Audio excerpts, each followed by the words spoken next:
E aí galera, Manuel Cipriano aqui. Eu vou resolver algumas questões com vocês de direito tributário. Faz tempo que eu não resolvo questões aqui pelo Instagram, assim, à primeira vista. Por isso eu acredito que eu vou errar, provavelmente irei errar algumas questões aqui, porque é normal também, é importante que a gente saiba que é normal errar. Inclusive eu gosto bastante de errar em casa. Não gosto de errar na prova, mas errar em casa é muito bom porque você aprende muito e fixa mais, inclusive. Então vamos lá, vamos começar lendo essa questão aqui de direito tributário, lembrando que meus filtros estão aí FCC, CESP e VUNESP, para juiz de direito, juiz federal, promotor de justiça. Excluo as anuladas e as desatualizadas e as que eu já respondi. Aí dá um total aí de 100 questões, ainda que falta responder, de direito tributário. Lembrando que eu não uso filtro de assunto, porque eu acredito que não me testa o suficiente, porque eu estudar um assunto e logo em seguida responder questões daquele determinado assunto, acaba te viciando de uma maneira muito equivocada. Você vai ter um desempenho elevado, mas esse desempenho é um pouco etéreo. Ele não vai se manter por muito tempo, né? Então, eu adoto isso para mim. É uma metodologia minha e metodologia é igual, cada um tem o seu. Não vou nem completar, mas todo mundo já sabe o que eu quis dizer. Vamos aqui ler. Após a concretização do negócio jurídico de compra e venda do bem imóvel, devidamente registrado no cartório de registro de imóveis, foi o negócio declarado nulo por decisão judicial transitada e julgado. Beleza. Relativamente ao pagamento de imposto de transmissão de bem imóveis por ato inter vivos a título oneroso, o famoso ITBI, ou ITIB, que muita gente chama, né, também. Incidente sobre a compra e venda do imóvel. Nesse caso, não li as alternativas, mas a gente tem que abstrair o negócio jurídico que deu origem a esse fato gerador desse tributo.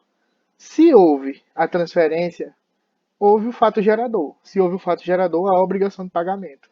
Não é?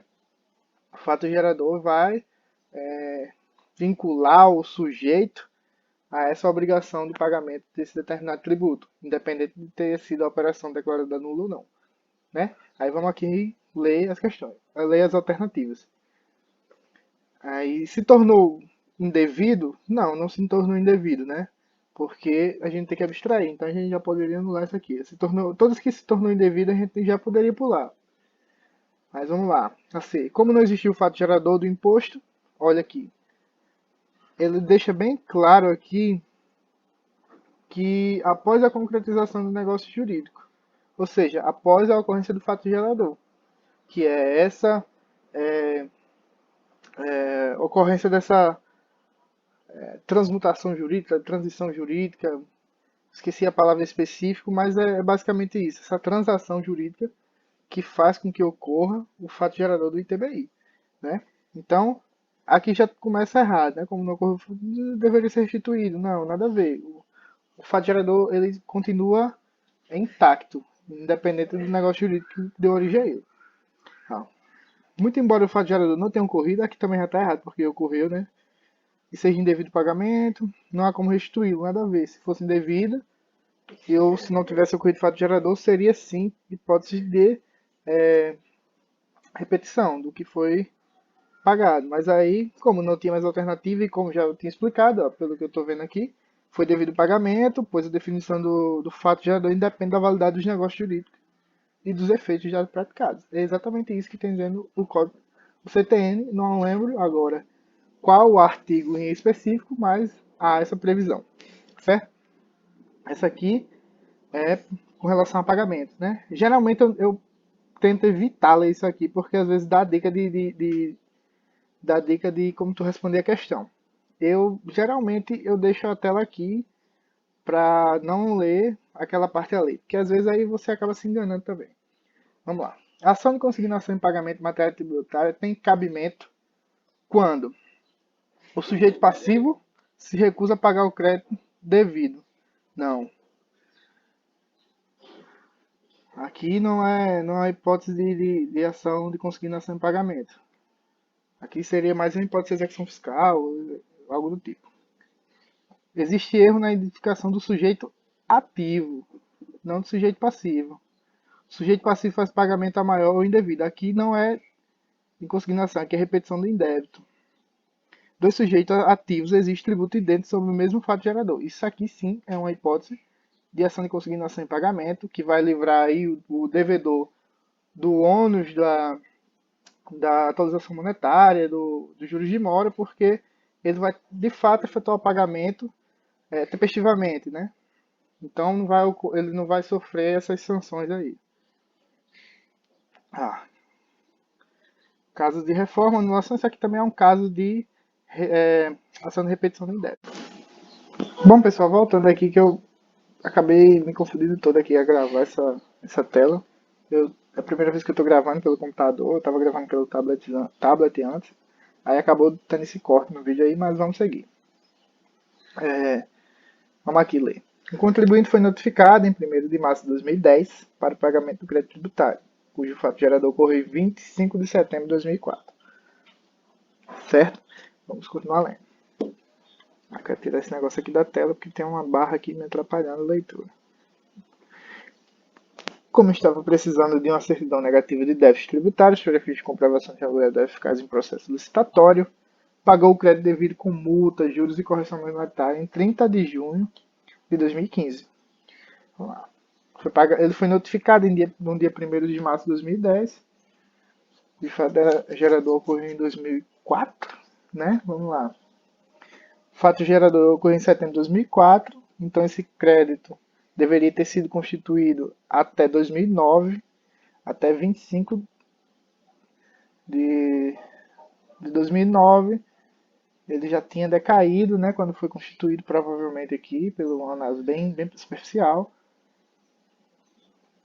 Pagou o crédito em 2015. Já tinha passado 1º de março de 2010, foi notificado da Constituição e ele deveria ter sido constituído até 1º de março de 2000. Deveria ter sido cobrado, né, iniciada a execução até 1º de março de 2015. Esse pagamento foi... eu acho que é indevido, pois já tinha o seu parado de decadência. É exatamente isso, pessoal. Sei que essa daqui foi mais complicada porque eu estava raciocinando. E esse é o meu raciocínio na prova, só que eu faço caladinho para ninguém pegar, né? Até porque se eu fosse fazer raciocínio desses falando, eu ia ser expulso da sala da prova. Mas é basicamente isso. Já eu tinha operado a decadência aqui, ó. São 5 anos para constituir o crédito tributário. E ele só foi notificado, né? Ou notificado da Constituição em março de 2010. E a Constituição definitiva só acontece depois da notificação, né? Como a gente já sabe. Vamos lá. Sobre fraude e execução em matéria tributária, é correto afirmar que tem como marca inicial a alienação ou oneração de bens após a inscrição em dívida ativa, desde que não haja sido reservado bens ou renda suficiente ao pagamento total da dívida. Isso aqui está certinho, porque, segundo o STJ, há uma presunção absoluta, a despeito do CESP sempre cobrar como sendo relativa, de fraude à execução, caso já tenha iniciado a execução e não se tenha reservado bens ou rendas suficientes ao pagamento e houver essa alienação ou oneração de bens. Né? Então vai estar certinho isso aqui. Vamos passar para a próxima. Geralmente eu leio aqui as outras alternativas, eu tento encontrar os erros, mas como eu estou gravando o vídeo aqui, eu vou dar uma passadinha para as outras.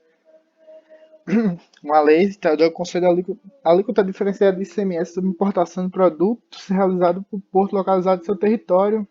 Provavelmente vai incidir ou aí vai estar ferindo aquela perspectiva de fixação conjunta, né, de isenções e tudo mais. Porque apesar de o ICMS ser um imposto estadual, ele tem um caráter nacional, né?